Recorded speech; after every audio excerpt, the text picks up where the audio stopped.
Hi, my name is Wendy Harris. I'm one of the admins for SLV News and Events on Facebook. I'm also a local realtor and a resident of the San Lorenzo Valley. We're here with Greg and Justin from Homebound. Homebound is a full-service builder that specializes in fire recovery. They handle everything from insurance and debris removal support to pre-construction, architecture and design, and ultimately custom building. Their unique focus and efficient approach has been featured in Forbes, Bloomberg, and Architectural Digest. You can learn more about them at homebound.com. Greg runs the sales for Homebound, covering markets from Santa Cruz and Sonoma to Southern California and the Bahamas. His team oversees the entire onboarding process for new clients, whether rebuilding or preparing a lot for sale. Justin Hoellerich is Homebound's in-house insurance advisor with over a decade of experience as an independent insurance adjuster. Justin consults with clients on financial feasibility, return on investment considerations, and insurance advice and modifications. Welcome, and thank you for being here with us today. Awesome. Thanks so much, Wendy, for the intro. So first and foremost, we're here to help with decision. I'd be the first to say that this isn't an easy or an obvious one to make. And I want to call out that we're not here to sell you on either path. This is actually a very personal decision that should be weighed against everything that will be impacted by it. And our goal here today is to lay out what to consider and to give you a sense for what the pros and the cons are for each decision.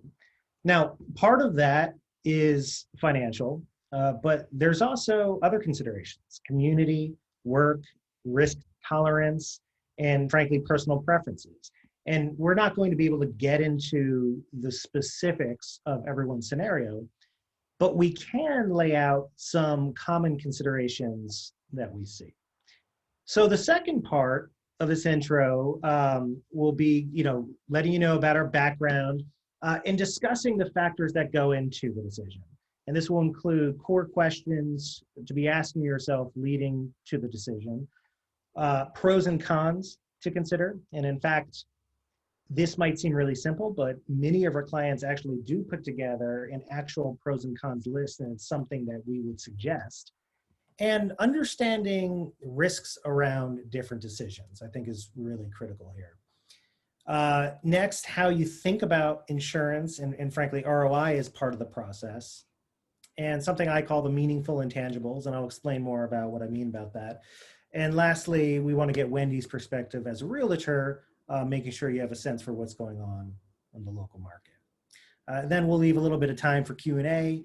It can be related to the topic or beyond. I want to be clear that we're a full service builder. We specialize in disasters. So we have a good amount of experience in a number of different topics that might be front of mind right now. All right. So I want to start by saying this conversation's happening everywhere. And this article you see in front of us was published last week in Bloomberg. It was also picked up by the LA Times. And it highlights Homebound, but it also is interesting, and I'd be the first to say that it doesn't do this in an especially flattering light, because the subtext there is, and if you could see it, but is rebuilding in fire-prone areas the answer? And I would encourage everyone to read it. It's available online. But to get to the punchline, the answer is that nobody knows. We live in a WUI or wildland urban interface, and so does much of the West Coast. And yes, climate scientists are saying people should be migrating north and central and more suburban. But when we talk to communities that we work with, and communities like the San Lorenzo Valley or towns within SLV, people are there for a slew of reasons. Often it's specifically because they don't want to be in the suburbs or urban areas. And then that is magnified in 2020 by things like the pandemic. But there's no doubt it's undeniably a risk. And what I'm sort of getting at here is that much of this decision is balancing risk and reward. And it's a determination of what you personally value, what's at the very top of your list, and then on down and how you think about it. And it's really assessing your own risk tolerance in response to that. Now, the article does go on to call out that risk is everywhere, obviously. It's a very real question. If not here, then where? Whether it's earthquakes, wildfires, hurricanes, tornadoes, or even communities impacted by economic shocks, these are all elements which have the power to displace and upend things at any point in time. All right, so how then do you think about these considerations, and where do you start? Well, with most of the clients that we work with, we start with this simple framework, and this should be personal to you. I would seriously sit down and work through it. You'll notice on the right, I have a column dedicated to personal value. And, some things mean more to others as individuals, and only you can quantify that. So first off, can you actually rebuild to higher construction and resiliency standards? And in a webinar that will 100% be full of ambiguity, I'm happy to say that the answer here is yes, absolutely. There's no such thing as a fireproof home. And there most certainly are ways to increase resilience through code and material upgrades, as well as through defensible spaces. And if you add in the fact that the fuel in your area has already been burnt, it significantly decreases the direct risk. Now, the second one here is actually a really hard question that I wish we had a better answer to. But whether or not you're able to get affordable insurance is frustratingly inconclusive. And we will have Justin talk a little more about this in terms of understanding how to read your policy and talking more about the insurance world at large. But it's a hard question to answer because it depends on your insurer, it depends on your specific policy, it depends on what you consider affordable, as well as the county and the state's response. And my personal opinion is that I would be shocked if they didn't respond. So you have to keep in mind that officials depend on their tax base, and if insurance becomes suddenly unavailable, that depresses housing prices up and down because it's more difficult to sell. And then it'll encourage outward migration. You start to have this trickle effect with every other element of the local economy. Your infrastructure, job availability, school quality, everything gets impacted. So this is a challenge, and it happens simultaneously while elected officials are often promoting building in WUI areas because they need more affordable housing. And it's also a situation that no government official wants to see happen. So while there's no clear commitment from the state right now, it's hard to imagine that they don't tackle this head on. Now, the third question here are your neighbors likely to rebuild? And will the community be the same? This is a really interesting one that again differs by community. Up in Santa Rosa, where we started, the Coffee Park neighborhood banded together. They had block captains, and they were just determined to get back. And they did. You could barely tell right now that there was a fire there a few years ago. Not only that, but they had outweighed influence on local government because they were speaking with one voice. Now, on the flip side of that, that same fire burned a neighborhood called Fountain Grove, and it's still mostly not rebuilt. And so what I'm getting at is communication and understanding what your neighborhood is doing really matters. And it provides the necessary leverage when you're really in sync. So work, school, and lifestyle considerations are huge and, in my opinion, undervalued. I'm not saying that this should go one way or the other. You may find that by selling your lot and moving away, you're actually happier with all of this, right? But what I will say is that too much is made of the financial piece when it's often a wash or it's really difficult to predict in advance how it's going to play out. We'll talk more about that later. But the thing that perhaps should be the biggest driver, in my opinion, isn't considered enough. And then that gets into if you'd be happier somewhere else. And if so, pinpointing the situation, knowing in advance what the job opportunities are, school, community, housing affordability, and is it all there before you make that call? So maybe it is an opportunity to start fresh somewhere else, or perhaps it's the ability to build your home and the home you've always wanted here, and you're considering an opportunity either way. Lastly, and I think this usually is the piece that most people go to immediately, what makes the most financial sense? And Justin will cover some of this later, but I'll preview it by saying it's really hard to know. There are financial risks you're going to be opening yourself up to regardless of the steps that you take, which is why I try to talk about all these other things first. All right, so let's talk a little bit about why you would build.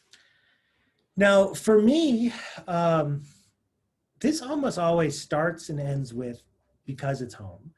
And it might seem obvious or silly or very simple, but this is typically the answer we get when people decide to build. And home means a lot of things to a lot of people, but I'd say a large portion of the folks we work with never even consider not rebuilding. And it's probably falling into this category of this is my home, is where I want to be, and I'm going to rebuild. Now, like I mentioned, the second reason is because you can be more thoughtful about resiliency. And this gets back to understanding risk and directly trying to mitigate it. Again, there's no such thing as a fireproof home. If you have windows in your home, you're at risk. And we typically work with homeowners on the trade-offs between cost and fire resistance. And you could conceivably build with concrete and steel, but you're still susceptible to a lot of other things. For example, insulated concrete forms, or ICF. A lot of people are looking to use those, but the installations on the inside, that'll just burn out, and they're really hard to fix. And you're still dealing with smoke damage. You're still dealing with potential water damage. So these are all considerations, and it's always balancing, again, risk reward there, and cost and fire resistance. But things like covered vent openings, fiber cement siding or other resistant sidings, metal or tile roofs, these are all beneficial when coupled with all the other code upgrades you have to do and thoughtful landscape design. You'll be in better shape. And there are even communities up north that are, using goats, and they're grazing to get rid of the low brush, and it works incredibly well for fuel management. So it's super doable. On the topic of building better, new construction is awesome, and custom building something to your family and the specs that you design, there's no doubt that it's a process, but it's something you can take pride in and pride of ownership in. And anyone with a budget has to make some compromises, but for the most part, you get to cater the build to your taste and desires, and that's hard to do when you're just buying a home. And lastly, and I've covered this already, but community, it's pride and location. It's determining whether or not you're going to get back and why. It's where work is, it's where school is, it's where the heart is. I don't discount that stuff, and it's often what drives the decision for me. So on the flip side of this is why you might sell. And I talked a little bit about this earlier, but insurance availability and affordability are real unknowns. It's a risk that could impact you directly, or even if you have insurance and you're staying on your policy, which we always recommend, by the way, if it starts to impact the community at large, ultimately that's an indirect impact to you. So totally a valid reason to consider. There's no doubt there's future risk. Again, there's always ways to mitigate, but there's no way to eliminate risk. And it's hard to say, what the future brings. There's one position where you see people recommending code upgrades and smart zoning and maintaining, forest management. Then another side said, well, this has been happening for 4 straight years and it doesn't seem like it's getting better. And I totally feel that. And it's a hard call there. In terms of financial feasibility, sometimes this is really obvious, and Justin will go into it a bit, but we've seen situations where there's just no opportunity to rebuild from a purely financial and insurance coverage perspective, or it would be such a step back in terms of quality of life that it's not worth it. And then lastly, opportunity. So as hard as it is, I encourage everyone to attempt to turn this challenge into an opportunity. And this could be for either rebuilding or moving, but when you make the call, you do it with your whole heart, right? You know that this is just the beginning of a story arc that's going to get better, and you look at it as a chance to start fresh. We have a lot of clients who, believe it or not, kind of feel cleansed in some ways, where they have what matters most to them, and they can, carve out the future that they see fit for themselves. So I'm going to now pass it over to Justin, talk a little bit more about ROI and insurance and some of the more quantitative considerations. Thank you, Greg. Are we stopping here, or? Yeah, I'm going to go ahead and stop it because I think we got everything that we need. Code upgrades, smart zoning, minimal fuel and forest maintenance. But then there's the other side of it where there's been a fire for in every season for 4 years straight now, and it does feel like it's getting worse, right? So it's a hard call there, and I totally get that, and it feels like every fall I'm like, here we go again, right? Financial feasibility, and sometimes this is obvious, and we'll have, again, Justin go through a little bit of this, but we've seen situations where there is just no opportunity to rebuild from a purely financial and insurance coverage perspective, or it would be such a step back in quality of life that it's not worth it and it's not the right decision. And then lastly, opportunity. And as hard as it is, I actually encourage everyone to attempt, to turn this challenge into an opportunity.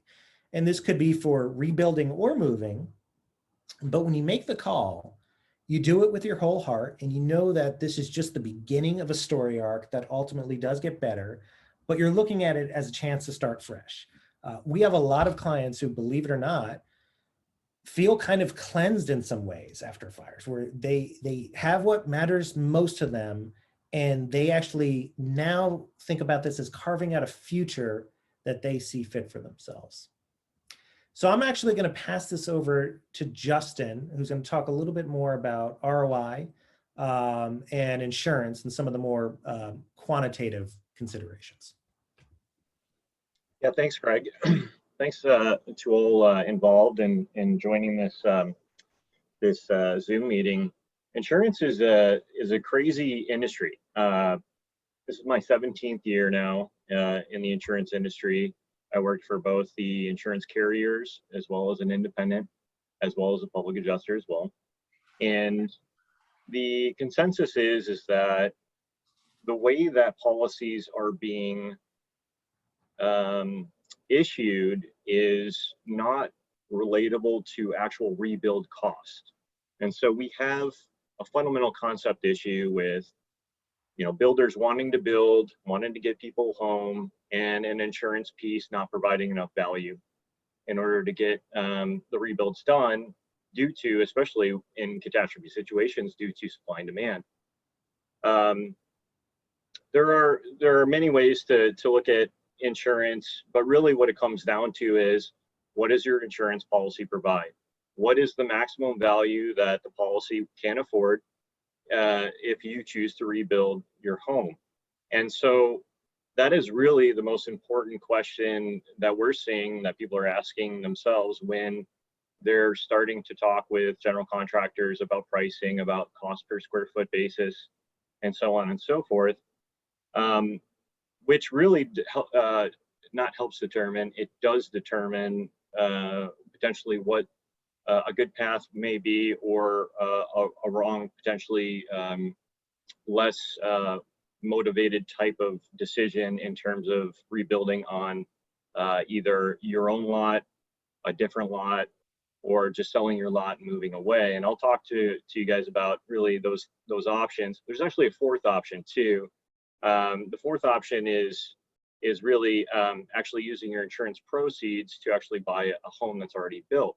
And the reason why we haven't shown that option is because really the way that this is being introduced in this market is very unclear, and it's very unclear per carrier on how they actually treat the value of your policy and really what you can afford or what they actually will allow you to buy in terms of a house that's already built. And I'll explain those later. But there are advantages to rebuilding, especially in a policy. And when you talk about a policy, there's two different types of value. There's what's called an actual cash value, and there's a replacement cost value.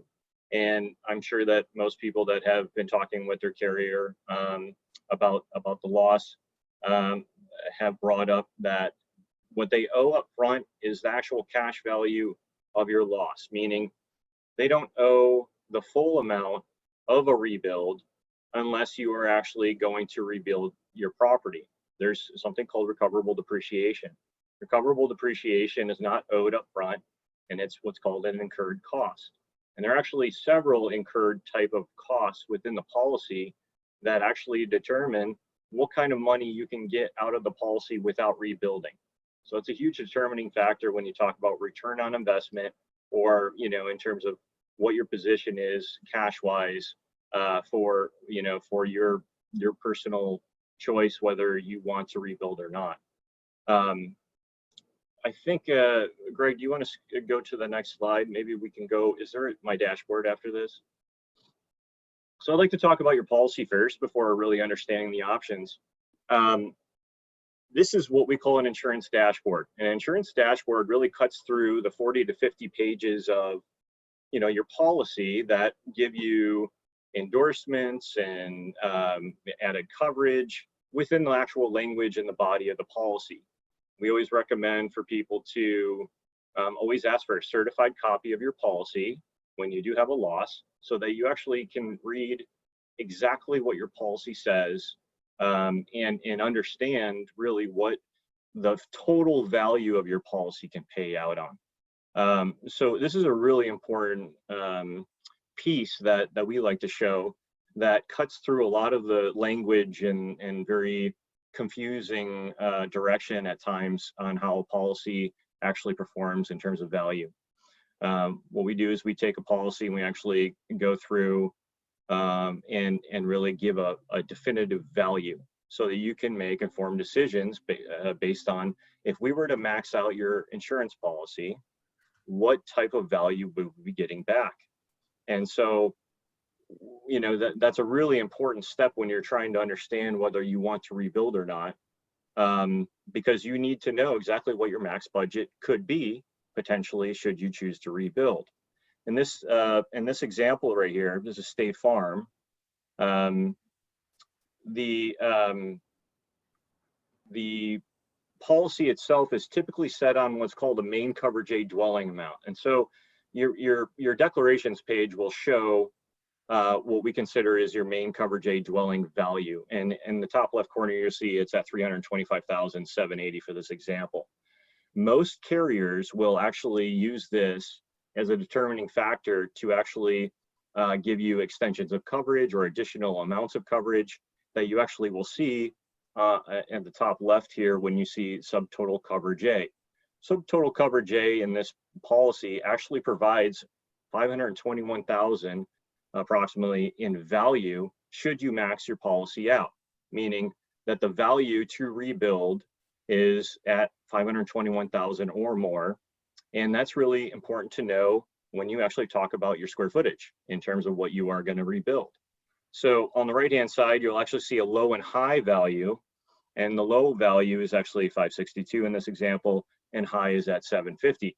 Low and high means in terms of what, given your house square footage, given a price per square foot on a low case and a high case, where would you fit in given this policy? Now, 521,000 is lower than the low value of 562, and actually is much lower than the high value of 750,000. So in this case, given a cost of square foot rebuild cost of 300 to 400, this policy is underperforming. Okay, so the value here, the policy, the way that it was written, given your square footage based on a rough cost per square foot, is not providing enough value to where even on the low end of a projected estimate, you would be able to rebuild. These are what we would consider underinsured people. 7 out of 10 people in catastrophe situations are underinsured. So this is a huge talking point when you're trying to decide whether to rebuild or not.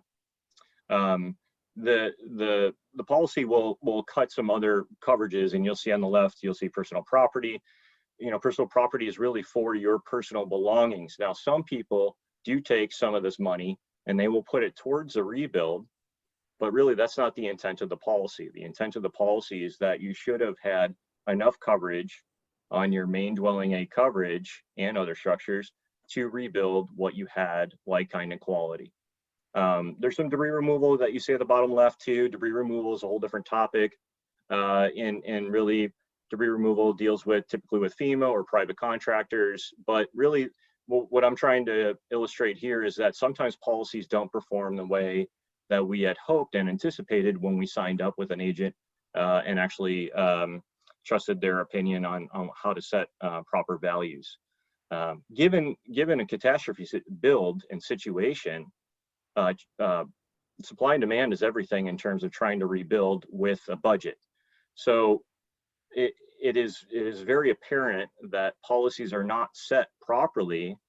Like I said, 7 out of 10 are underinsured to actually sustain a rebuild given the supply and demand needs of catastrophe builds. It's a whole different outlook. When you have one fire in a neighborhood that unfortunately was due to maybe electrical issue or something else, you're only building one house. When you do 900 houses, you have a very limited pool of general contractors and also an increase in material demand as well.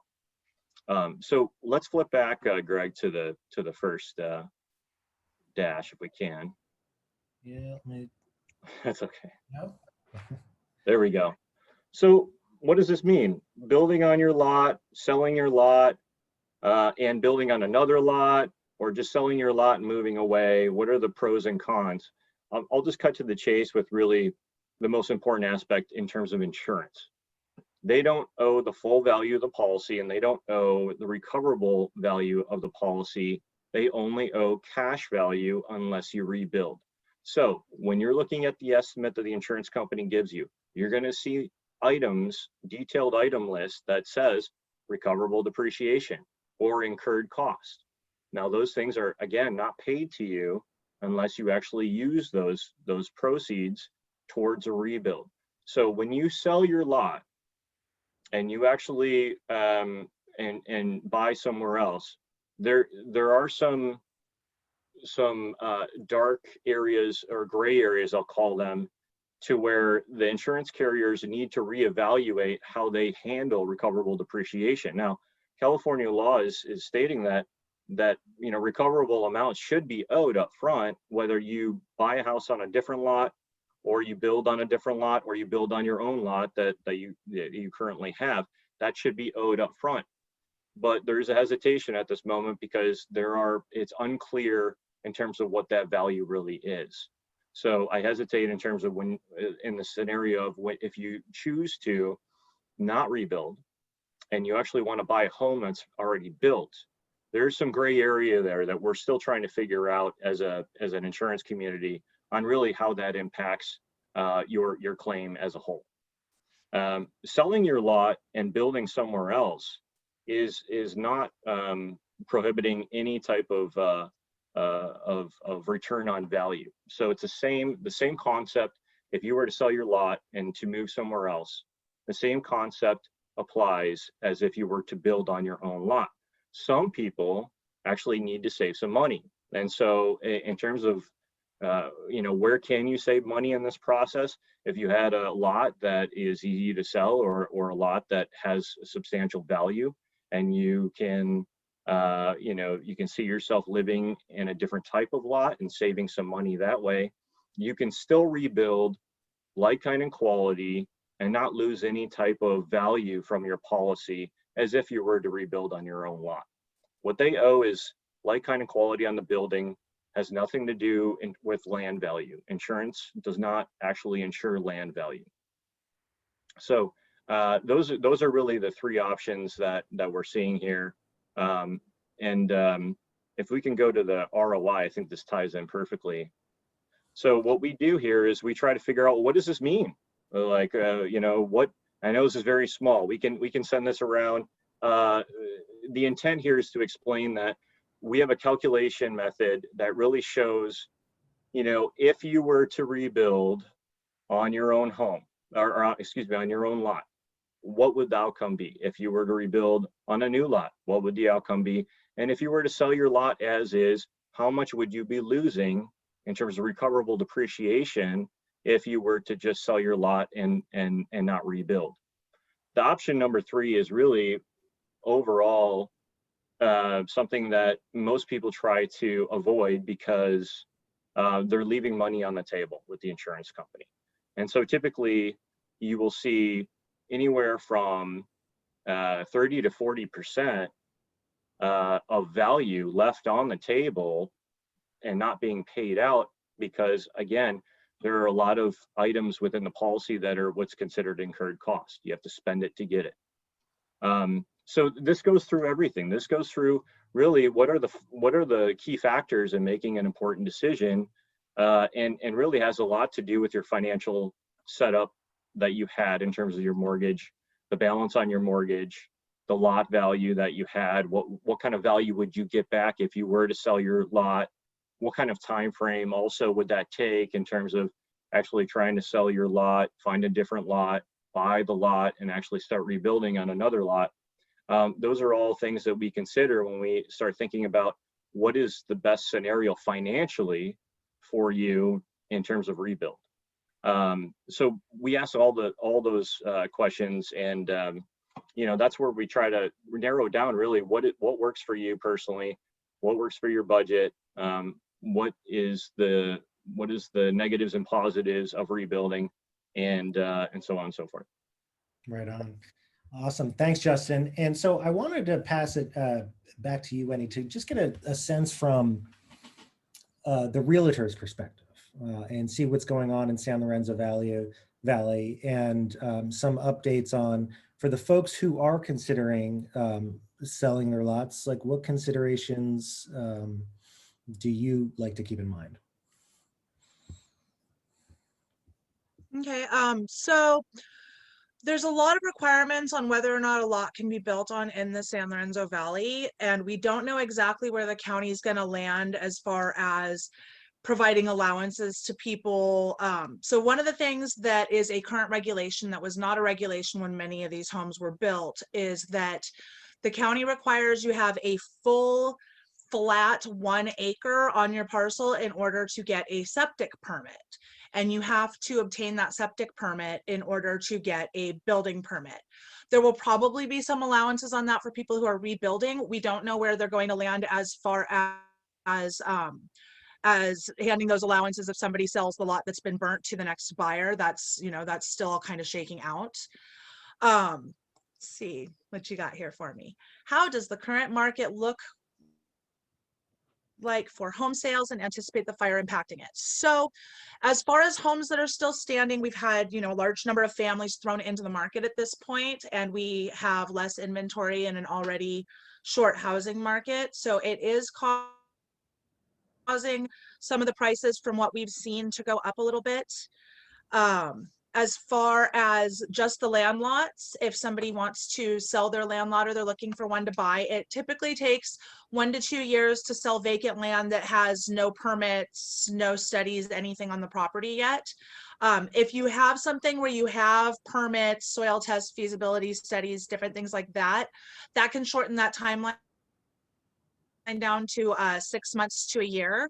There's possibly going to be a lot more properties coming on the market after this, but they're not going to move a lot faster unless they have those permits in place. If somebody does get the different permits, basically the value of the property goes up with the less risk that the new buyer purchasing it has to take on. So if you already have studies done, then that's less risk for the buyer. If you already have permits, that's less risk for the buyer. All of those things that are kind of referred to as land staging. If you are considering selling your lot, you're going to want to talk to a vacant land listing agent about the things you can do to make your lot more attractive, but those do make the lots more attractive. From what we've seen on the market up until this point, with what they require for buildable lots, if you're just out there looking at what's available, generally, if something is under $250,000, then there's a high likelihood it's not going to be buildable. On the buyer side, we also recommend that people talk to a land use planner. A land use planner is somebody who's familiar with the processes, they're familiar with who to contact and what to do through the county, and so they can help you to determine the opportunity for rebuilding when you're looking at buying a lot. You could also talk to one and get some advice on if you're considering selling, if your lot's going to be able to hold that value, because we do have the issue with a lot of these lots that they don't meet current building standards. And so if somebody isn't rebuilding, it may get in the way of new construction. But the more work on the seller side that you can do to get that lot closer to buildable, the quicker you're going to be able to sell it and the higher price you're going to be able to get. Cool. Love it. Right on. So I want to leave a little bit of time for Q&A. So lastly, sorry about that. I want to leave this with what I call, again, the meaningful intangibles. And I think my advice would be writing this out. Clarify for yourself what matters, and think when you take the time to do that. And I believe from the folks we've worked with, this decision becomes a lot more clear. And it is not just a financial decision. We'll share this deck afterwards so you can see some of the details here that we didn't cover in complete detail, but it absolutely is going to be something you need to consider holistically. And that's the main thing I would encourage. So that's what we've got for you today, but I wanted to see if there were any questions that the crew we have here can answer for you. Obviously, in the future, feel free to reach out directly to any of us. And for more on our companies, you can check out homebound.com for building advice or support, and then maggiebar.com for any real estate info. But any questions out there? And Wendy, can they chat or just ask? How does this work here? So we have a Q&A window at the bottom of the screen for anybody that has any questions. They can type them in there and then I can ask them directly to you guys. We have a lot of participants and so far we don't have any questions here, which I'm finding kind of surprising because I know that this is a very popular topic. So anybody have any questions at all that we can ask while we've got these experts here? There we go. All right, so Monterey County is waiving permit fees. Any indication Santa Cruz County will be receptive to that idea? I have seen that posted on social media. Go ahead. No, and I'll let you answer as well. We've been working closely with the county and trying to establish what's next. I wish I had really clear answers, but a lot of decisions just haven't been made. On the surface, they are saying that they're doing everything in their power to expedite, to simplify, and to make this process as straightforward as possible for the community. But we also don't have any answers yet. And so it's the kind of thing when we get back to what I was talking about with that Coffee Park neighborhood, where they have block captains. There are certain neighborhoods in San Lorenzo Valley Bonnie Doon, Boulder Creek that we've been working with, if you guys can speak with one voice, that's what tends to move the county, where it's everyone getting behind and saying, hey, this is important to us. I would recommend that. And part of that is just coordination, whether it's in person or through Facebook or Nextdoor or whatever it might be, utilizing groups and trying to get together and then having that message go out to your representatives.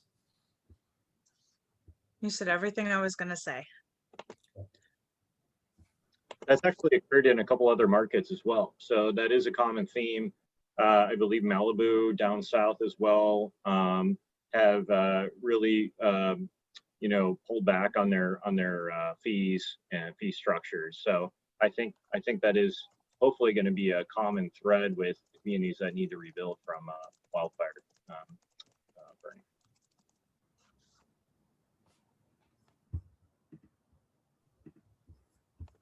All right, so we've got another question. Okay, this was answered, but for further clarification, if I am able to get permits to rebuild both my houses, is that transferable to a new buyer, even if one house is legal non-conforming? And I am not sure about that. Justin, Let me what do you think about that scenario? Is that something you guys have dealt with previously with other counties? Yeah, can you repeat the question? It cut out on my end. Sure. Please. Sure. If I'm able to get permits to rebuild both of my houses, is that transferable to a new buyer, even if one house is legal non-conforming? Even if one house is legal non-conforming. They've talked about giving, to be clear, like the first part of that question was an absolute slam dunk yes. The legal non-conforming part of it is where we were like gray area pausing on the answer. My suspicion is it's likely, but that is going to be a county by county thing, and I don't have the answer for that in Santa Cruz County. I don't know if they've even gotten far enough in the process that they have an answer for it at the county level. You know, and another thing to comment on that, insurance policy proceeds are actually transferable as well. If you were to sell your property with maybe a plan set that actually had contingency on your policy, incurred costs, which is something I brought up before, there is an assignment of benefit potential there to where, you can actually basically give your insurance proceed benefits along with the sale to actually facilitate a buy. Does that make sense? Yeah, no, that's wonderful information. So that money that you were talking about being left on the table with the insurance company can be transferred. Yeah, there would be to a new buyer if they chose. Yep, absolutely. So your assignment of benefit, you can assign the benefit even if the claim isn't fully 100% settled, and there's that recoverable depreciation or incurred costs. That could be assigned. Now, the value exactly of what that would assign to is a gray area, just like it would be if you were to buy a built home, pre-built, or a home that's already built and using your insurance proceeds. So I can't comment exactly 100% on are you going to get the full value or not. But there is several carriers that we've dealt with that have actually agreed to not close the claim out due to a sale.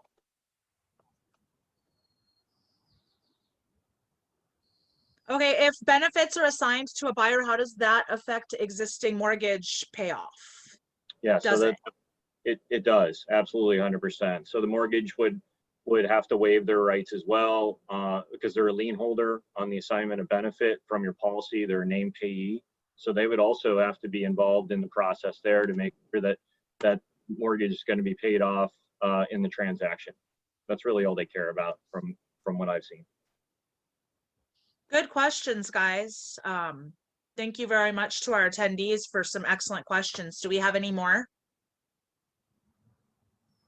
Or did any of this raise anything that you guys would like to address?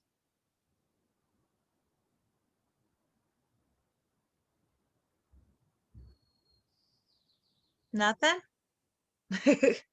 Yeah. Wait, this looks like there's one more question coming in from Bree. How can a homeowner make sure their lot is ready to be rebuilt? Yeah, that's a really good one. And so just to recap, I know last week there was a debris removal webinar. And so the process right now, as most people are familiar with, we've got the EPA currently going through removing all the hazardous material. And that's probably going to take another month or so. We're hoping to get that done before rainy season. The challenge with debris removal historically during rainy season is that they tend not to do it because for environmental reasons, because loose soils, they don't want stuff leaking in the watershed. So that's going to probably push into 2021. If you're going with the FEMA route, and there are pros and cons there, which we could talk more about, it's hard to know when they're going to be in. And I would say that it's likely between 6 and 12 months. And I hate to say it's that long, but that's probably realistic. We've seen that when we were down in Malibu, we had homeowners who were waiting a full year from disaster before actually getting debris removed. And that's probably the biggest downside of going with FEMA. So if you do have it in your policy to go private, we encourage it primarily for that reason. In terms of prepping your lot in other ways, there are stages and there's value trade-offs, right? So once the debris is cleared, you could feasibly sell it just like that, right? Then, as Wendy was talking about, like land staging, the more you put into it, the same way as you'd like stage a house, usually the more you get out. So if you get it to a point where it's permit ready, so septic tested, you get a geotech engineer to test the soils, you fully understand like the foundation situation and compaction rates, understand the erosion control, whether you need any retaining walls, get it to the point where it's basically ready to be permitted. And you don't necessarily need to get to the architecture stage and have ready plans, but that's another step you can take. All of those things theoretically add value because it's just going to be much easier to move your lot when you have those things in place.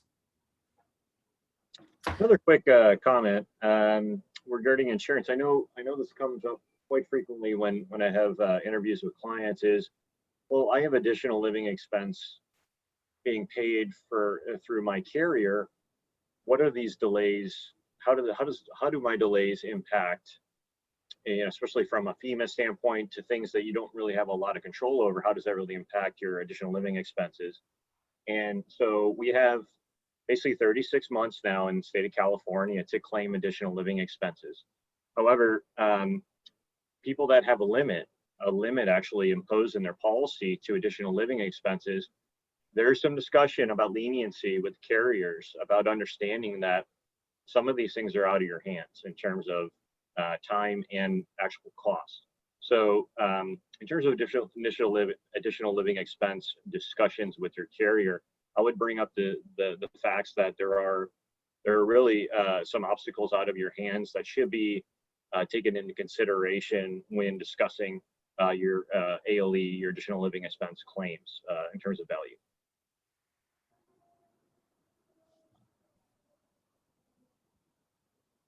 All right, that's a good. Any other questions that you guys get frequently when you talk to people in this situation that we haven't covered?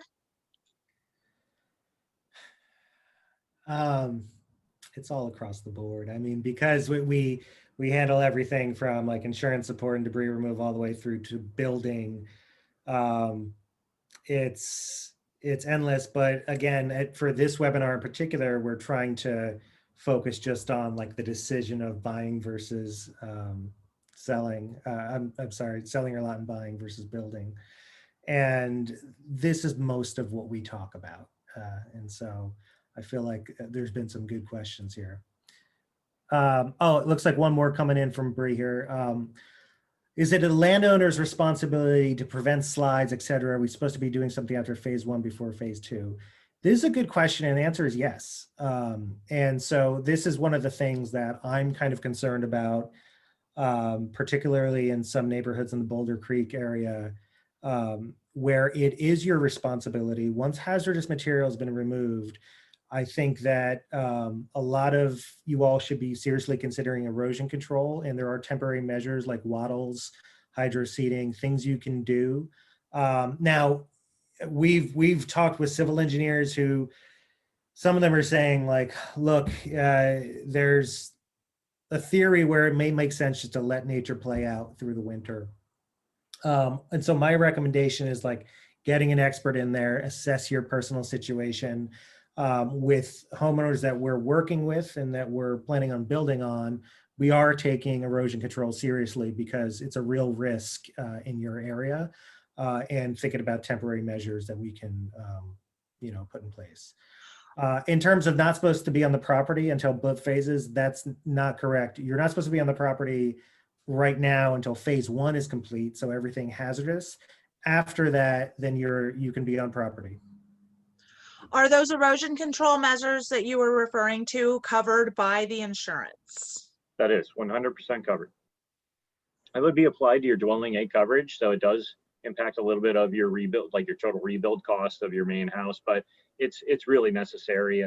And I've never seen an insurance carrier battle that type. That's actually a good thing in terms of stabilizing the land, making sure that there's no additional costs that may have to come with giving or getting grading issues involved, or compaction issues later on that have actually worsened due to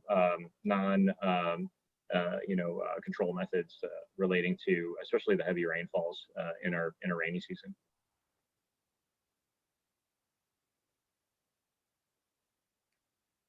All right, thank you guys very much. I think we're pretty close to being able to wrap it up. Again, Greg and Justin work with Homebound. You can learn more about their company at homebound.com.